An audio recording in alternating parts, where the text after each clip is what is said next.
Assalamualaikum warahmatullahi wabarakatuh. Eh, Pertama, perkenalkan, nama saya Rafiq Aryatama, NIM D400180029 dari kelas A. Tujuan saya membuat video ini guna memenuhi EUAS Praktikum Teknik Tenaga Listrik Universitas Muhammadiyah Surakarta. Pada kesempatan kali ini, saya akan membawakan materi mengenai motor sinkron dan asinkron. Langsung saja. Nah, yang pertama-tama kita menuju pokok pembahasan materi. Di sini saya ada 5 pokok pembahasan yang nanti akan saya sampaikan. Dari yang pertama yaitu prinsip kerja, yang kedua komponen motor sinkron dan asinkron, yang ketiga rangkaian dan analisis start delta, yang keempat rumus perhitungan dan contoh soal, dan yang terakhir penggunaan motor dalam industri beserta alasannya. Nah, langsung saja kita menuju yang pertama yaitu prinsip kerja. Nah, di sini yang pertama adalah prinsip kerja motor sinkron. Nah, cara kerja motor sinkron tersendiri itu tergantung pada interaksi medan magnet stator dengan medan rotor. Stator berisi belitan 3 fasa dan disuplai dengan daya 3 fasa. Nah, dengan demikian, belitan stator menghasilkan medan magnet berputar 3 fasa. Suplai DC diberikan ke rotor, kemudian rotor masuk ke medan magnet berputar yang dihasilkan oleh belitan stator tadi, kemudian berputar dalam sinkronisasi. Nah, kemudian untuk kecepatan motor tergantung pada frekuensi arus yang disediakan. Nah, gulungan stator 3 fasa ini akan memberikan keuntungan menentukan arah rotasinya. Kemudian dalam kasus belitan 1 fasa tunggal, tidak mungkin untuk menurunkan arah putaran dan motor dapat mulai pada salah satu arahnya. Nah, untuk mengontrol arah putaran pada motor sinkron ini, pengaturan awal tadi diperlukan. Kemudian lanjut ke prinsip kerja motor asinkron atau induksi. Nah, motor induksi ini bekerja berdasarkan induksi elektromagnetik dari kumparan stator kepada kumparan rotornya. Garis-garis gaya flux ini diinduksikan dari kumparan stator, kemudian memotong kumparan rotornya, hingga menimbulkan GGL.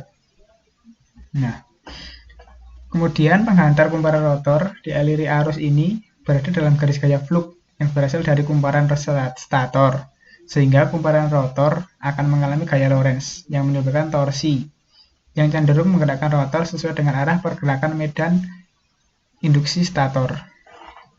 Pada rangka stator terdapat kumparan stator yang ditempatkan pada slot-slotnya, yang dililitkan pada sejumlah kutub tertentu. Jumlah kutub ini menentukan kecepatan berputarnya medan stator yang terjadi yang diinduksikan ke rotornya. Nah, apabila makin besar jumlah kutub, akan mengakibatkan kecilnya kecepatan pada stator. Kemudian sebaliknya, makin kecil jumlah kutub, maka makin besar juga kecepatan pada putarnya. Dan lanjut, nah kita lanjut ke komponen motor asinkron atau induksi. Nah, di sini sebenarnya bagian-bagian pada motor asinkron ini banyak bagian-bagiannya. Di sini saya hanya akan menjelaskan komponen utama yang terpenting saja. Yaitu yang pertama komponen utama pada motor induksi atau motor asinkron yaitu stator. Stator ini merupakan bagian yang diam dan mempunyai kumparan yang dapat menginduksikan medan elektromagnetik kepada kumparan rotornya. Nah, konstruksinya sebagai berikut. Ada rangka stator, inti stator, alur, yaitu merupakan tempat meletakkan belitan atau kumparannya, kemudian ada kumparan stator dari tembaga. Kemudian komponen kedua yaitu celah. Di antara stator dan rotor terdapat celah udara, yang dimana itu merupakan ruangan antara stator dan rotor. Pada celah udara ini lewat flux induksi stator yang memotong kumparan rotor sehingga menyebabkan roda berputar. Celah udara yang terdapat antara stator dan rotor diatur sedemikian rupa hingga didapatkan hasil kerja motor yang optimal. Apabila celah udara antara stator dan rotor terlalu besar, akan mengakibatkan efisiensi motor induksi rendah. Namun sebaliknya, bila jarak antara celah terlalu kecil, akan menimbulkan kesukaran mekanis pada mesin. Kemudian yang ke komponen ketiga yaitu rotor. Rotor ini adalah bagian yang bergerak akibat adanya induksi magnet dari kumparan stator tadi yang diinduksikan kepada kumparan rotor. Kemudian lanjut. Nah, di sini lanjut ke komponen motor sinkron. Dapat dilihat itu gambar dari motor sinkron, bagian-bagiannya, dalamnya. Nah, di sini saya juga akan menyebutkan komponen utamanya saja. Nah, komponen utama di sini di motor sinkron yaitu yang pertama ada rotor. Nah, perbedaan utama antara motor sinkron dengan motor induksi ini, perbedaannya adalah bahwa rotor mesin sinkron berjalan pada kecepatan yang sama dengan perputaran medan magnet. Hal ini memungkinkan sebab medan magnet rotor tidak lagi terinduksi. Dan rotor memiliki magnet permanen atau arus DC yang dipaksa untuk mengunci pada posisi tertentu bila dihadapkan dengan medan magnet lainnya. Kemudian komponen penting yang kedua yaitu stator, di mana akan menghasilkan medan magnet berputar yang sebanding dengan frekuensi yang dipasok. Dan lanjut, dan lanjutnya ke rangkaian start delta. Dapat diamati pada gambar di sini terdapat rangkaian motor hubung start dan juga motor hubung delta. Hubung delta di sini seperti segitiga dan hubung start seperti banyak cabang. Nah, kita lanjut ke analisa. Nah, di sini adalah analisa rangkaian start delta tadi. Nah, rangkaian start delta sendiri sering digunakan untuk mengendalikan starting awal pada motor listrik karena memiliki daya yang cukup besar. Memang diperlukan daya yang cukup besar apabila kita ingin menggerakkan sebuah aplikasi motor. Nah, fungsi rangkaian start delta sendiri ini adalah untuk mengurangi arus start pada saat pertama kali motor dihidupkan. Nah, karena perbedaan fungsi inilah, start delta paling banyak digunakan pada sistem starting motor listrik. Nah, cara kerja rangkaian start delta ini sendiri adalah membuat start dilakukan pada saat awal tidak dikenakan tegangan secara penuh dengan cara menghubungkan dengan start. Kemudian, saat motor telah bekerja serta arus menjadi turun, timer akan otomatis memindahkan rangkaian menjadi delta. Nah, dengan begitu arus-arus yang mengalir menjadi penuh. Nah, seperti ini. Menjadi rangkaian yang pertama menjadi start, kemudian diubah menjadi ke hubung delta. Nah, seperti ini dapat diamati pada rangkaian. Begitulah analisanya. Kemudian kita lanjut ke rumus perhitungan antara motor sinkron dan asinkron. Motor asinkron dan sinkron sendiri memiliki beberapa rumus perhitungan. Di antaranya yaitu rumus menghitung kecepatan sinkron jika yang diketahui frekuensi dan jumlah kutub pada motor AC, di mana rumusnya adalah NS 120 dikali F per P, di mana NS adalah kecepatan sinkron motor, satuan RPM, dan F adalah frekuensi, P adalah jumlah kutub motor.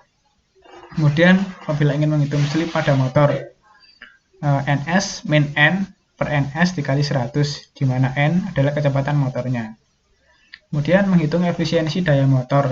Nah, itu efisiensi sama dengan daya output per P dikali 100. Nah, kemudian untuk menghitung arus atau ampere motor, ketika diketahui daya, tegangan, dan faktor daya, sebagai berikut. P sama dengan V kali I kali cos theta. I sama dengan P per V kali cos theta. Kemudian untuk menghitung torsi motor jika diketahui daya motor dan kecepatan motor, HP sama dengan T kali N per 5250, T 5250 kali HP per N, N sama dengan 5250 kali HP per T.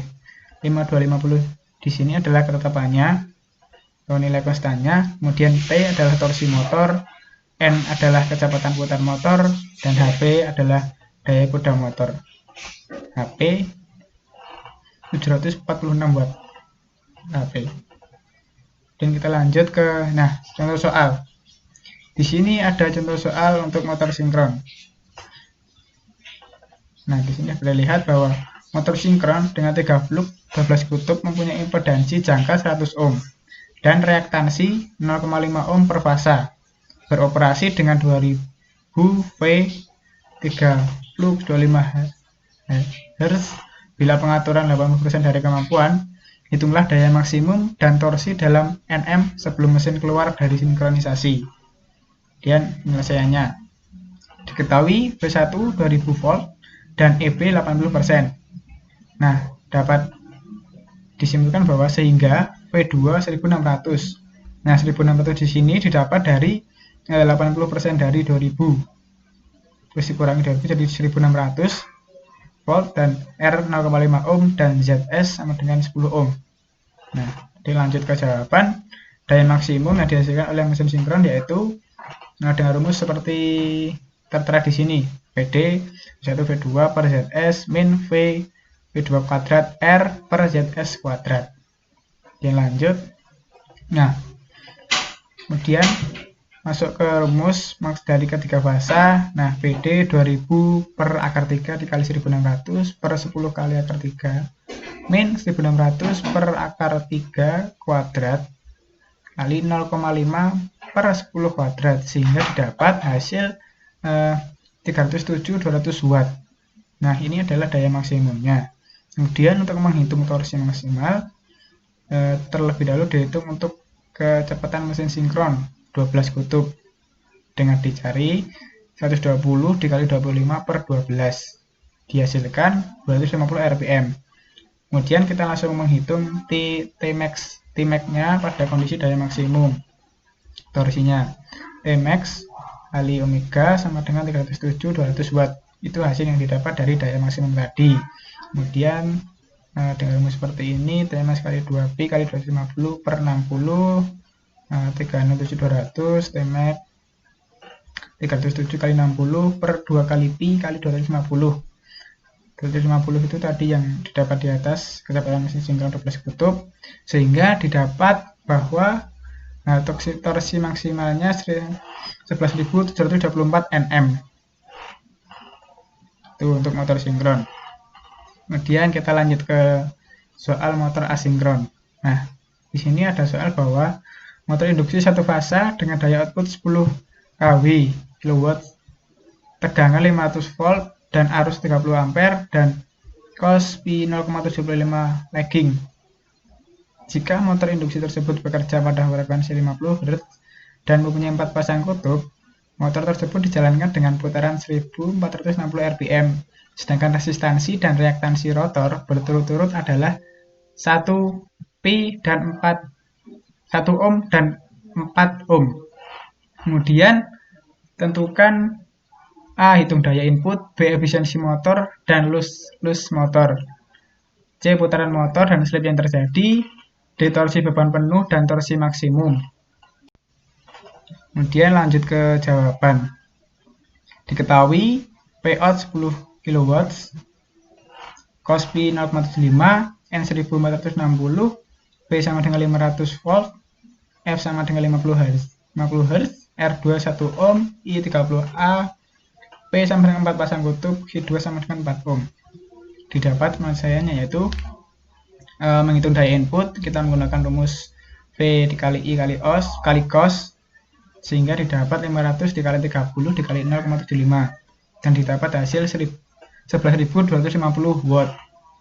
Kita rubah menjadi 11,25 kW.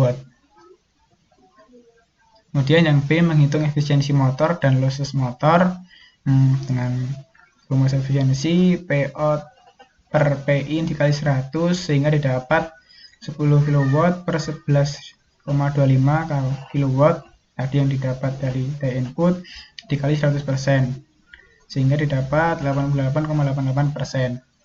Kemudian untuk P losses-nya sama dengan Pin min Pout yaitu 11,25 kW min 10 kW sehingga didapat 1,25 watt. Itu adalah losses-nya.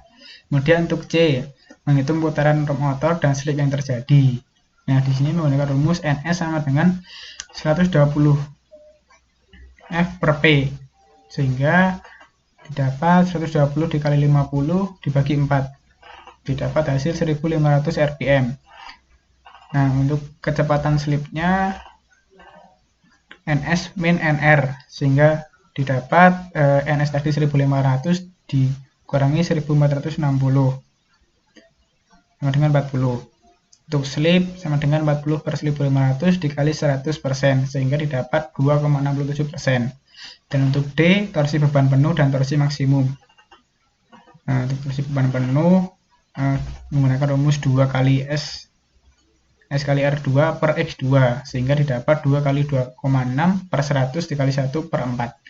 Nah, didapat hasil 0,013 Nm. Dan untuk torsi maksimum di sini, nah itu ada R2 per X2 dikali 2 plus S kali 2, sehingga didapat 1/4 dikali 2 plus 2 kali 2,6 per 100 dikali 2. Nah, sehingga hasilnya didapat torsi maksimal 0,063 Nm.